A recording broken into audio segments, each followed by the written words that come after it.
మా ఆత్మకూరులోని శ్రీ వాసవి కన్యకా పరమేశ్వరి అమ్మవారి ఆలయంలో భోగి సందర్భంగా శ్రీ రంగనాథుని గోదా కళ్యాణాన్ని నిర్వహించారు. మొట్టమొదటిసారిగా ఈ కళ్యాణాన్ని మా ఆత్మకూరులో వేద పండితుల సమక్షంలో ఎంతో వైభవంగా ఆలయ కమిటీ ఏర్పాటు చేసింది. ఈ కళ్యాణాన్ని చూడడానికి వేలాదిగా భక్తులైతే తరలి వచ్చారు. ఎంతో వైభవంగా జరిగింది.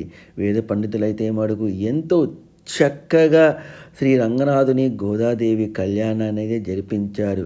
చూడముచ్చటగా కథ చెబుతూ కథ యొక్క విశిష్టతను, గోదాదేవి ఎవరు, గోదాదేవి ఎలా శ్రీరంగనాథుని పెళ్లి చేసుకుంది, ఆమె ఎక్కడ ఏ ఊరిలో జన్మ తీసుకుంది, గోదాదేవి ఎవరు అసలుకి, ఎందుకు రంగనాథ స్వామిని పెళ్లి చేసుకోవాల్సి వచ్చింది, ఆ వృత్తాంతాన్ని మొత్తం కూడా ఎంతో చక్కగా వివరించారు. కళ్యాణం యొక్క విశిష్టతను, ఆలుమౌలు ఎలా ఉండాలి, ఏ విధంగా వాళ్ళ దాంపత్యం కొనసాగించాలి, వాళ్ళ మధ్య ఎలాంటి అనుబంధాలు ఉండాలని అని ప్రతి ఒక్క విషయాన్ని కూడా ఎంతో చక్కగా పూసగుచ్చి వివరించాడు ఆ వేద పండితులైతే మడుగు. మనం అయితే మడుగు కథలోకి వెళ్ళిపోతాము. గోదాదేవి అసలు కథ తమిళనాడులోని శ్రీ విల్లిపుత్తూరులో విష్ణుచిత్తుడు అనే భక్తుడు ఉండేవాడు. ఈ విల్లు పుత్తూరులోనే శ్రీకృష్ణుడు మర్రి ఆకు మీద తేలియాడుతూ లోకాన్ని రక్షిస్తున్నాడని వాళ్ళ ఊరి నమ్మకం అన్నమాట. అందుకే అక్కడి ఆలయంలోని ప్రధాన దైవం చిన్ని కృష్ణుడే. విష్ణుచిత్తుడు నిత్యం కూడా ఆ కృష్ణునికి పుష్పమాలను అర్పిస్తూ ఉండేవాడు. అపారమైన భక్తి కలవాడు విష్ణుచిత్తుడు. విష్ణుచిత్తుడు అసలు పేరు భట్టనాథుడు. నిరంతరం ఆయన చిత్తం విష్ణుమూర్తి మీదే ఉండేవాడు. అదే ఆయన దృష్టి మొత్తం కూడా విష్ణుమూర్తి మీదే ఉండేది. కాబట్టే అతనికి ఈ బిరుదు దక్కింది. విష్ణు భక్తులైన ఆ క్రమంలో ఆయనను పెరియాలుగా గౌరవాన్ని అందించాడు. ఆయన చాలా గొప్పవాడు, చాలా ఉన్నత భక్తి కలవాడు. కృష్ణుడిపై ఎంతో అపార ప్రేమ కలిగిన వాడు విష్ణుచిత్తుడు. అతనికి కళ్యాణం కాలేదు. విష్ణుచిత్తుడు ఒకసారి తులసి మొక్కల కోసం పాదులు తీస్తుండగా ఒక పాప కనిపిస్తుంది. ఎంతో చక్కగా అందంగా రూపవతి కలకల్లాడుతూ నవ్వుతూ ఉంటుంది ఆ తల్లి. అయితే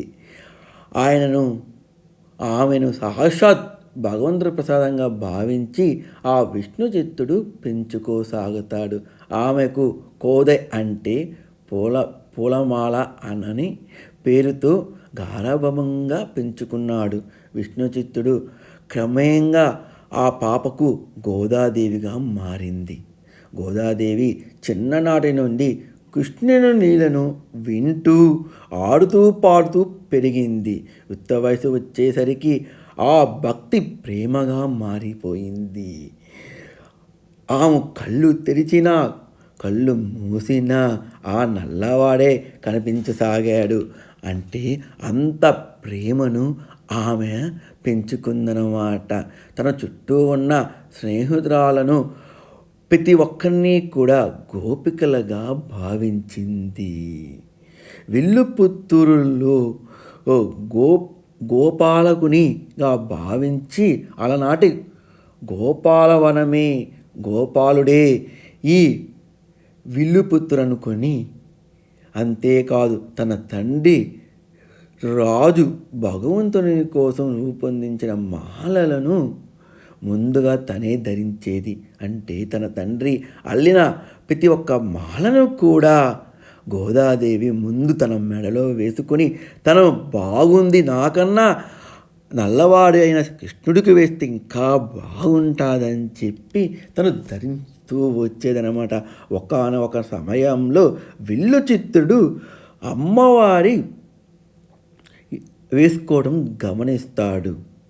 గమనించి తను చాలా పెద్ద పొరపాటు చేశానే, నా కూతురు ఇలా పొరపాటు చేసింది అని దిగులుపడి బాధపడుతూ ఉంటాడు.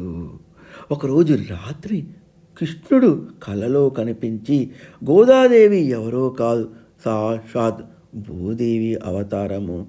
ఆమె వేసుకున్న మాలను ధరించడం వల్ల నాకు అపరాధం జరగలేదు, ఇంకా ఆనందం కలిగింది. నువ్వు బాధపడవద్దు అని విష్ణు చిత్తుడికి చెప్పాడు. గోదాదేవి మనసులో కృష్ణుడిపైన విపరీతమైన ప్రేమను పెంచుకుంది. పెళ్ళంటూ జరిగితే ఆయనతోనే జరగాలనే సంకల్పాన్ని గట్టిగా పట్టుకుంది. అందుకోసం ఒకప్పుడు గోపికలు చేసిన కాత్యాయని వ్రతాన్ని గోదాదేవి మొదలుపెట్టింది. తను మొదలుపెట్టడమే కాదు, తన స్నేహితురాలతో కూడా ఈ కాత్యాయని వ్రతాన్ని చేయించింది. ఆమె అయితే మటుకు కాత్యాయని వ్రతం చేయాలి అంటే ఆహారానికి, అలంకారానికి సంబంధించిన చాలా కఠినమైన నియమాలను పాటిస్తూ ఈ వ్రతం అయితే చేయాలి. అలాగే గోదాదేవి ఆ వ్రతాన్ని పాటిస్తూ తన స్నేహితురాలతో కూడా ఈ వ్రతాన్ని చేయించింది. తనలో కృష్ణ భక్తిని వెల్లువిడిసేందుకు 30 పాసురాలు పాడింది. గోదాదేవి ధనుర్మాసంలో ప్రతి వైష్ణవ భక్తుడి ఇంట్లో వినిపించే తిరుప్పాలై ఇలా పాడుతూ గోదాదేవి ప్రేమకు ఆ కృష్ణుడు లొంగిక తప్పలేదు. విష్ణు చిత్రునికి కనిపించి గోదాదేవిని శ్రీరంగానికి తీసుకురమ్మని, గోదాదేవిని వివాహం ఆడుతానని విష్ణు చిత్రుడితో చెబుతాడు శ్రీకృష్ణుడు. విష్ణు చిత్రుడు ఎంతో ఆనందపడి ఆనందానికి అవధులేక తన ఊళ్ళో ఉన్న వాళ్ళందరినీ కూడా శ్రీరంగానికి తీసుకొని పోతాడు. అమ్మవారిని పెళ్లి కూతురి రూపంలో ముస్తాబు చేసుకొని అందరూ కలిసి శ్రీరంగానికి వెళతారు. అమ్మవారు శ్రీరంగంలోకి అడుగుపెట్టిన తర్వాత శ్రీకృష్ణుడు రంగనాథుడి రూపంలో బయటికి వచ్చి ఆమెను తనతో పాటు ఐక్యం చేసుకుంటారు. ఇది అందరూ కూడా చూస్తారు. అది కూడా సంక్రాంతికి ముందు వచ్చే భోగి రోజున అమ్మవారికి ఇలా జరుగుతుంది. అందుకోసము కాను ప్రతి ఒక్కరూ కూడా భోగి రోజు అమ్మవారి కళ్యాణాన్ని అయితే నిర్వహిస్తారు. ఇదండి కథ. చాలా చక్కగా చెప్పారైతే మడుకు ప్రతి ఒక్కరూ కూడా చూస్తూ తిలకిస్తూ భక్తి శక్తులతో ఈ రంగనాథుని గోదాదేవి కళ్యాణం అయితే చూశారు. అంతేకాదు పెళ్ళి కాని వారు, ఇంట్లో ఏదైనా సమస్య ఉన్నవారు ఈ కళ్యాణాన్ని తిలకించినా చూసినా ఈ కథను వినినా వాళ్ళ ఇంట్లో వారు ఆరోగ్యాలతోటి అష్టైశ్వర్యాలతోటి వదిలుతారని ఆ వేద పండితులైతే వివరించారు. ఎంత బాగా చేశారంటే అంత బాగా చేశారండి. 2 కళ్ళు కూడా సరిపోవటం లేదు. ఆ వేద మంత్రాలు చదువుతుంటే, తర్వాత ఉపనిషత్తుల గురించి చెప్తుంటే, తర్వాత భార్యాభర్తల మధ్య ఉండాలి కన్యాదానం యొక్క విశిష్టతను, తాళిబొట్టు యొక్క విశిష్టను, ధన్యం ఎందుకు వేస్తారు, ఏ విధంగా ఉండాలి, ప్రతి ఒక్కటి కూడా వివరించి ఎంతో వైభవంగా అయితే జరిపించారు వేద పండితులైతే మడుకు. మన పెళ్ళిళ్ళు ఎలా చేస్తారో అలాగే దానికన్నా ఎక్కువగానే ఈ కళ్యాణాన్ని అయితే చూపించారు. ప్రతి ఒక్కరూ భక్తి పారవశంతో అమ్మవారి అయ్యవారిని చూస్తూ ముక్తులైపోయారు. అక్కడున్న వాళ్ళందరూ కూడా ఒక్కరు కూడా మాట్లాడకుండా అట్లానే చూస్తూ వింటూ ఈ శ్రీ రంగనాథ స్వామి నమః, గోవింద గోవింద గోదాదేవి అంటుండు. కళ్యాణ సమయమున స్వామి చెప్పాడు, మీ తాళిబొట్టు కూడా ఆ సుఖ సంతోషాలతో సౌభాగ్యాలతోటి మీ భర్తల ఆశీర్వదించి మీరు పుణ్యవతులుగా ఉండాలి అని మనసులో అనుకోండి అని అక్కడ పూజారులైతే మటుకు ఎంతో చక్కగా అందరికీ చెప్పారన్నమాట. ఆ మంత్రాలు వింటుంటే ఎంత అద్భుతంగా ఉన్నాయంటే అంత అద్భుతంగా ఉన్నాయి. ప్రతి ఒక్క మంత్రం కూడా మనసులోకి చేరుతుంది. వాళ్ళు చెప్పే ప్రతి ఒక్క మాట కూడా ఎంత వైనంగా ఉందంటే అమృతం తాగినట్టుగా ఉంది. వాళ్ళ మంత్రాలు అంత వినసొంపుగా ఉన్నాయి. పూలమాలలో ఒక పువ్వుని సూదికేసి గుచ్చుతూ మాల అల్లుతాం కదా, దారంలోకి. ఆ దారం మాల అయిన తర్వాత మనం అమ్మవారికి వేస్తే, ఈ అయ్యవారికి వేస్తే ఎంత ఆనందపడతామో, వాళ్ళు చెప్పే మంత్రాలు, వాళ్ళు చెప్పిన కళ్యాణం కూడా అంత చక్కగా ఉంది. అంత వైభవంగా జరిగింది. కళ్యాణం అయిన తర్వాత అందరూ గూడా ఎంతో చక్కగా అమ్మవారి పాటను, అయ్యవారి పాటను పాడుతూ ఓ ఆనందడోలిలో ఈ భోగి రోజున అందరూ గూడా ఎంతో సంతోషంగా అందరూ గూడా అందరికీ కూడా ఆ రంగనాథుని గోదాదేవి ఈ వరాలను ప్రసాదించాలి. అందరూ కూడా భోగభాగ్యాలతోటి, అష్టైశ్వర్యాలతోటి తులతూగాలని చెప్పారు. అదే కళ్యాణం జరుగుతుంది చూడండి. ఈ ఎంత బాగుందో, తాళిబొట్టు కట్టి సమూహయుత్తము వచ్చేసింది అయ్యవారు. అది కూడా ఆ ఘట్టాన్ని చూడండి ఎంత చక్కగా చూపిస్తున్నారు. ఎంత బాగుందో. ఇది అయిందా, కళ్యాణం అయిపోయిందా? కళ్యాణం అయిన తర్వాత తలంబ్రాలను కూడా ఎందుకు పొయ్యాలి, ఆ తలంబ్రాల యొక్క విశిష్టత ఏంది, ఆ బియ్యాన్ని ఎందుకు వాడతారు, పసుపుని ఎందుకు కలుపుతారు, ప్రతి ఒక్కటి కూడా ఎంతో చక్కగా వివరించారు. కళ్యాణం ముందు ఎవరికి పూజ చేయాలి, ఎవరిని ఆరాధించాలి, ఎన్నిటినీ కూడా ఎంతో చక్కగా వివరించారు అక్కడి వేద పండితులైతే మటుకు. అందరూ కూడా చక్కగా ఆసక్తికరంగా వింటూనే ఉన్నారు. ఈ ఈ కథనైతే మటుకు, ఈ కళ్యాణాన్ని అయితే మటుకు బ్రహ్మరథముపై ఈ ఉంటుందంట. ఇందుకు జలకాబలం పెడతారు. ఇవి కూడా ఎంతో చక్కగా వింటారు. చూడండి తలంబ్రాలను ఎంత చక్కగా చూపిస్తున్నారో పోసేది.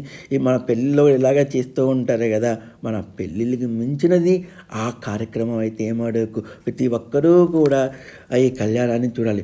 ముందు ముఖ్యంగా పెళ్ళిగాను వాళ్ళు చూడాలి. పెళ్ళిగాను వాళ్ళు ఈ కళ్యాణాన్ని చూస్తే తప్పకుండా కళ్యాణ ప్రాప్తి జరుగుతుందని, అనుకున్నది నెరవేరుతుందని, ఆ కళ్యాణాన్ని తిలకించిన వారి మనసులో మా కళ్యాణం కూడా జరగాలి, మళ్ళీ నీ కళ్యాణం మేము వచ్చి కూర్చుంటామని మొక్కుంటే ఖచ్చితంగా వచ్చే సంవత్సరం కల్లా కళ్యాణం జరుగుతుందని ఆ వేద పండితులు అయితే చెప్పారండి. ఎంత బాగా జరిగిందో చూస్తారు కదా. నా వీడియో కానీ నచ్చితే ఒక లైక్, ఒక కామెంట్, షేర్ చేయండి. మన సూరీస్ అడ్వెంచర్కి ఎల్లవేళలా మీ సపోర్ట్ అయితే ఉండాలని మనస్ఫూర్తిగా అయితే నేను కోరుకుంటున్నానండి. ప్రతి ఒక్కరూ కూడా ఎంత బాగా చూస్తున్నారో చూడండి. తల తిప్పటం లేదు, అంతా దైవమనం. వచ్చిన వాళ్ళందరూ కూడా కళ్యాణానికి వచ్చినప్పుడు చదివింపులు ఇవ్వాలి కదా, అందరూ కూడా చదివింపులు ఇస్తున్నారు.